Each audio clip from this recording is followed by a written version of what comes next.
तो संगवारी मला जय जोहार जय छत्तीसगढ़। तो संगवारी आज हवा हमारे कर्मा सॉन्ग के शूटिंग आर मास्टर भैया और ओकर साथ हवा आदिति महानंद और हमारे कैमरामैन भैया अभी शूटिंग करते छे। तो संगवारी हो बने रहा वीडियो में, आगे चलो देखा था।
झूलन भाई रे झूलन झूलन लड़का वाला नहीं लड़की पहले हमें तो लंबा टेक दे मतलब कर ही दे।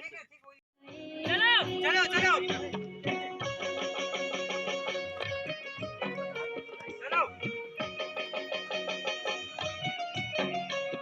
निकलो आगे आओ आगे आगे आगे आगे एक साथ निकलो एक हम आगे आओ बाहर रखो चलो आगे रखो।